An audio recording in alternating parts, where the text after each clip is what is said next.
ভাইরে, দেশ থেকে বিশ্বাসের মা মইরা গেছে। এই দেশে এখন কাউকেই বিশ্বাস করা যায় না। যাকেই বিশ্বাস করি দিন শেষে সেই বিশ্বাসে টুট মেরে চলে যায়। আপনাদের মরিয়ম মান্নানের কথা মনে আছে?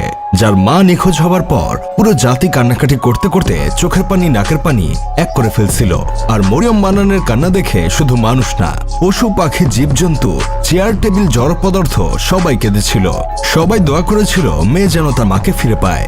দিন শেষে জানা গেল মা নিখোঁজ হবার পুরো ঘটনাটাই নাটক। পুরো জাতির আবেগের উপর দাঁড়িয়ে মুতে দিল।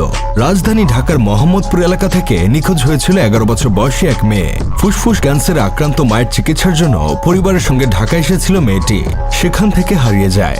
একা একটা মেয়ে অচেনা শহরে না জানে কি অবস্থায় আছে, এটা ভেবে পুরো জাতি আবারও আবেগে ভেসে গেল। ফেসবুক, ইউটিউব, খবরের কাগজ সবখানেই মেয়েকে নিয়ে আলোচনা শুরু হলো। সবার একটাই দাবি, যেভাবেই হোক আমার বোনকে ফেরত চাই। অথচ দিন শেষে সেই মেয়েকে নওগাঁয় পাওয়া গেল বয়ফ্রেন্ডের সাথে। জাতির আবেগের উপর আবারও কেউ দাঁড়িয়ে মতে দিল।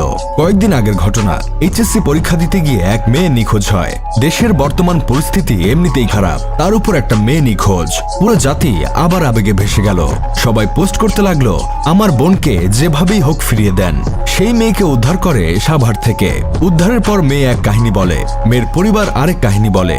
জাতি তখন যা বুঝার বুঝে গিয়েছিল, তাদের আবেগের উপর দাঁড়িয়ে মতে দিচ্ছে। এই আপা নিজের শরীরে একটা কিডনি দিয়েও তার স্বামীকে আটকে রাখতে পারেনি। এই ঘটনা আমরা কম বেশি সবাই জানি। আপার কান্না দেখে পুরো জাতি কান্না করছে। আমি নিজেও আপার স্বামীকে সাবান বাদে ধুইছি। এখন শুনছি ঘটনা অন্যরকম। মহিলা এমনি এমনি স্বামীকে কিডনি দেয়নি, কিডনির বিনিময়ে 60 লাখ টাকা নিয়েছে। আর ফ্ল্যাটটাও নিজের নামে করিয়ে নিয়েছে। শুধু তাই না, নিজের পরকে ঢাকতেই স্বামীর উপর দোষ চাপিয়ে দিয়ে মামলা করে দিয়েছে। স্বামী সাংবাদিকদের বলেছে তার স্ত্রী নাকি 3 জনের সাথে পরকীয়া করেছে। শুধু তাই না, স্বামী নিজ চোখে দেখেছে তার স্ত্রী অন্য পুরুষের সাথে খোলামেলা অবস্থায়। এই ঘটনা ধামাচাপা দিতেই স্ত্রী স্বামীর নামে মিথ্যা মামলা দিছে। জানি না এই ঘটনা সত্যি কিনা। এমনও হতে পারে স্বামী এখন নিজের কুকর্ম ঢাকতে স্ত্রীর নামে এসব মিথ্যা বানিয়ে বানিয়ে বলছে। এইসব দেখে আমার বন্ধু কেরামত বলতেছে, ঘটনা যদি আসলে সত্যি হয় তাহলে এই বেডের একদিন আর আমার যতদিন লাগে। এই এক বেডের জন্য পুরো বেডা জাতি বউ জাতির কাছে লাঞ্ছিত, অপমানিত হয়েছে।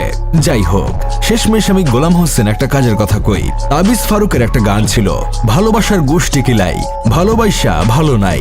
সময় বদলেছে, তাই এই গানের আপডেট ভার্সন এখন অনেকটা এমনই, আবেগের গোষ্ঠী কিলাই। আবেগ দেখায় লাভ নাই। আমরা বাঙালিরা জাতিগতভাবে খুবই আবেগপ্রবণ। সহজে কারো কষ্টে ভেঙে পড়ি, চোখ ভিজে ফেলি, পাশে দাঁড়াতে চেষ্টা করি। কিন্তু দুর্ভাগ্যজনকভাবে আমাদের এই আবেগের উপর মানুষ নর্দমার পানি ঢেলে দেয়। কিন্তু একটা প্রশ্ন রয়ে গেছে, যদি সামনে কেউ সত্যি এমন বিপদে পড়ে, তখন কি আমরা বিশ্বাস করতে পারবো? আমরা কি আবার আগের মতো সাড়া দেব, পাশে দাঁড়াবো? সমস্যাটা এখানেই, যখন বিশ্বাস চলে যায় তখন সবকিছুতেই শুধু সন্দেহ জন্ম নেয়, আবেগ জায়গা হারায়, মানবিকতা ধাক্কা খায়।